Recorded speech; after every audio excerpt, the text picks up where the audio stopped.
And it's a pleasure to rise and make a contribution on the Justice Legislation Amendment, Fines Reform and Other Matters Bill. And, Acting Speaker, I'd like to commence, and the reason why I've come into the chamber to make a contribution on this is to highlight some of the issues and some of the flaws that we've experienced over relatively recent times in relation to fines being handed out. Now, the member for Malvern, in his opening speech on this matter, I guess put rest to the government's claim that Fines Victoria is now a one-stop shop. It can't be a one-stop shop while it doesn't have the capacity to be able to review fines and make an independent assessment of them. It is a collection agency only. But I want to make the point as to, and give a couple of examples, Acting Speaker, as to why an independent review process is very, very important. We need to have a review process that is based on merits. Now, the COVID experience has, I guess, revealed a range of flaws that we have within the current system, starting with IT matters, discretion matters, running into things like overzealous people on the front line within our communities. Now, I need to paint a little bit of a picture, Acting Speaker, to, I guess, fully explain the extent of the impact that this has on businesses. Being a frequent visitor, Acting Speaker, to my electorate, you know that we've had our fair share of hardship over recent times, coming off a 3-year drought into the fires that were the worst for many, many decades, where a lot of our businesses were absolutely decimated, having lost an entire Christmas. And then just when there's maybe a little bit of light on the horizon to have a decent Easter, COVID comes in. And I would say, without being parochial or too parochial, that my region's probably done it tougher over the last 3 or 4 years than any other region in Victoria. So when we had COVID hit, we had businesses crying out for support. And it was clear that the impacts of COVID on the businesses wasn't covering their losses. So they'd been through the fires, they'd lost a summer, they'd lost a tourist season, and now they're faced with the business supports being offered by government, if they qualified and if they were eligible, did not cover their losses. But on top of that, if that wasn't bad enough, here's a couple of examples that we had. When rules and regulations were changing almost weekly in relation to density quotients, in relation to wearing of masks, in relation to who could be in your shop, who wasn't, which businesses were allowed to be open, which ones weren't. We had a motorcycle repair shop in Bairnsdale run by a person that I've known for 35 years, a person of great honesty and integrity, a person who's been a great contributor to our community of not only Bairnsdale but East Gippsland. In walked compliance officers, one young staff member without a mask, a fine in excess of $10,000 to a business that I would argue has done it tough enough. In arguing the case, I wrote a letter asking for the matter to be reviewed and explaining the extenuating circumstances. Sorry, the fine has to stand. That's now going to court. And one of the reasons it's going to court, and I will say that the overzealous frontline person said that the businesses had had 2 or 3 previous verbal warnings. That is simply not true. Now, I've sat down with this bloke, who I trust inherently, and he said, they've got me confused with someone else. It's the first time they spoke to me, a $10,000 fine.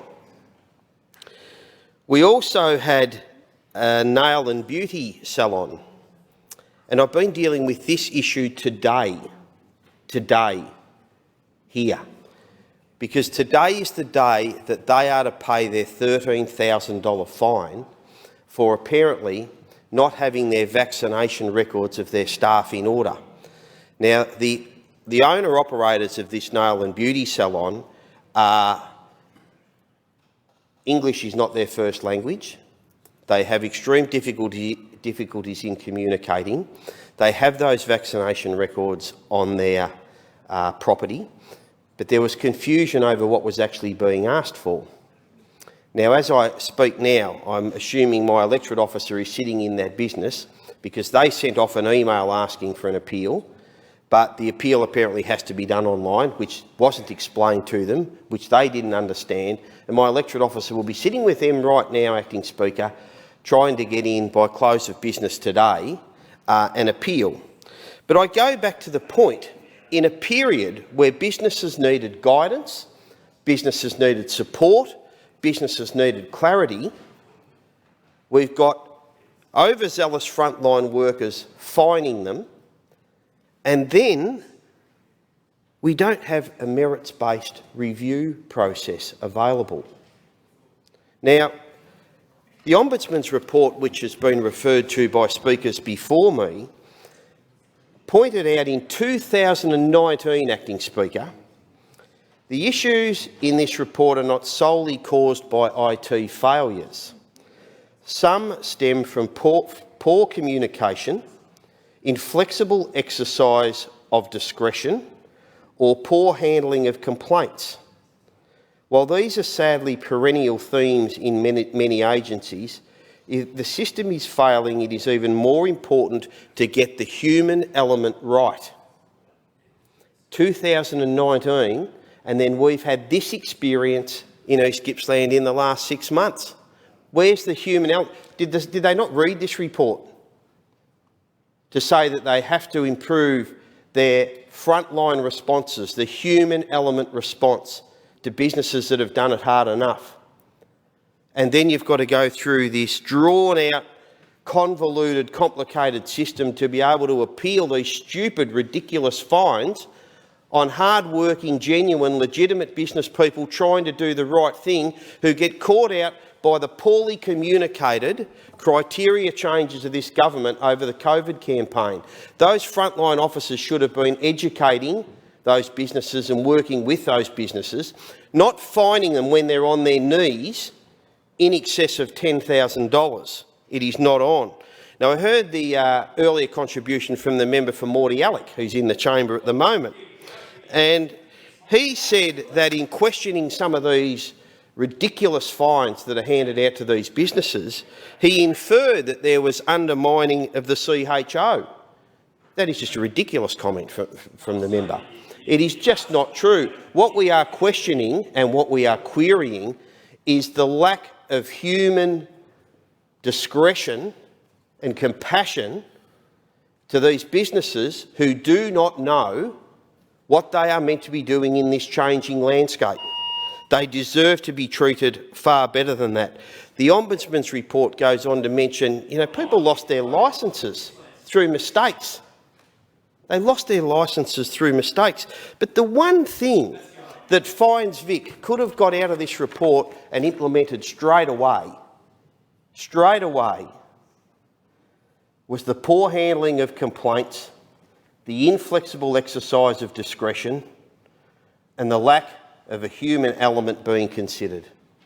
They could have done that overnight, but we had people marching into these businesses and fining them in excess of $10,000 when they're on their knees after fires and COVID. It's an absolute disgrace. And the other point I want to make is they left the multinationals alone. You'd go into Coles or Safeway and they would not be abiding by the rules that were in place. There was no one scanning in, but these frontline workers are targeting the small business people in our communities. The small business people in our communities, the soft, easy targets, are the ones they're handing out $10,000 fines to. But they wouldn't get into these bigger stores. They didn't want to have that fight with those bigger guys. And the member for Morty Alec seems to think it's all right to smash our small business people. I mean, another stupid comment coming from him, the second one today. It is not okay to smash your small business people. They ought to be looked after.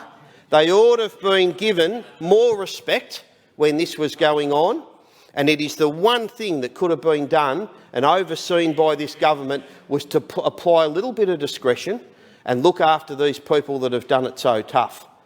Look after these people that have done it so tough in small business. And let the record show the goose over here doesn't agree with that sentiment.